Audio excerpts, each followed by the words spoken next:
இன்னைக்கு அம்மா இல்லாம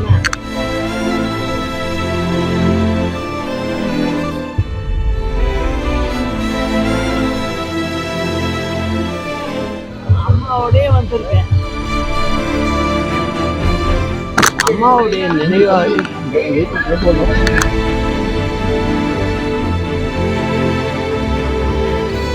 ஆனா இந்த மாதிரி சூழ்நிலை ஏற்படும் நான் நினைக்கிறேன்.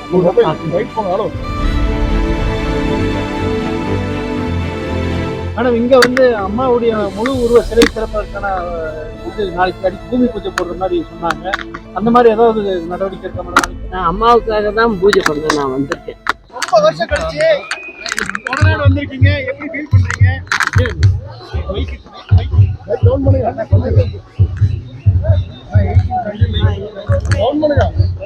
சொல்லுங்க. அம்மாவோடய வந்திருக்கேன்.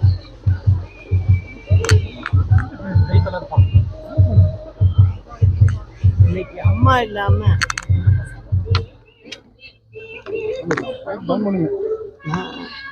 இன்னைக்கு வரும்போது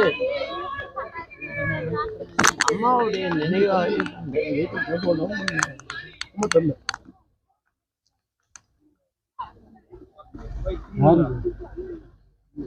ஆனா எங்களுடைய தோட்டத்துல உள்ளவங்களை எல்லாம் பார்க்கணும்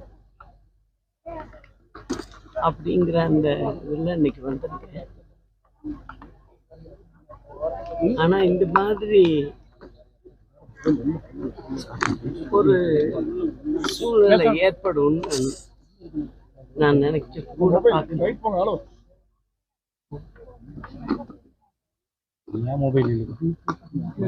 பின்னாடி வந்து ஏதோ மாற்றம் இருக்குமா மேடம்? திருப்பியும் சொல்லுங்க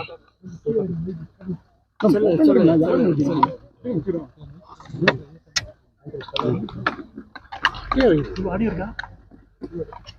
மேடம் இந்த கோடநாடு கொலை கொள்ளை வழக்குல ஈடுபட்டவங்களுக்கு என்ன மாதிரி தீர்ப்பு வழங்கணும்னு நினைக்கிறீங்க மேடம்?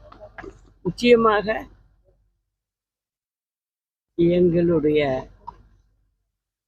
தோட்டத்துல நீண்ட காலமாக சின்ன வயதிலிருந்தேயே இங்கு காவலாளியாக இருந்த ஒரு நல்ல மனிதர், அவர் வந்து இந்த இடத்துல உயிர் விட்டிருக்காரு. நிச்சயமா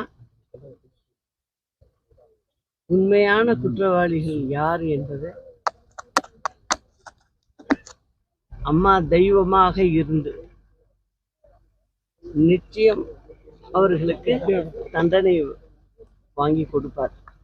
அந்த நம்பிக்கை எனக்கு இருக்கிறது. மேடம் இங்க வந்து அம்மாவுடைய முழு உருவ சிலை திறப்பதற்கான இது நாளைக்கு அடி பூமி பூஜை போடுற மாதிரி சொன்னாங்க. அந்த மாதிரி ஏதாவது நடவடிக்கை இருக்க மேடம்? நான் அம்மாவுக்காக தான் பூஜை பண்ண நான் வந்திருக்கேன்.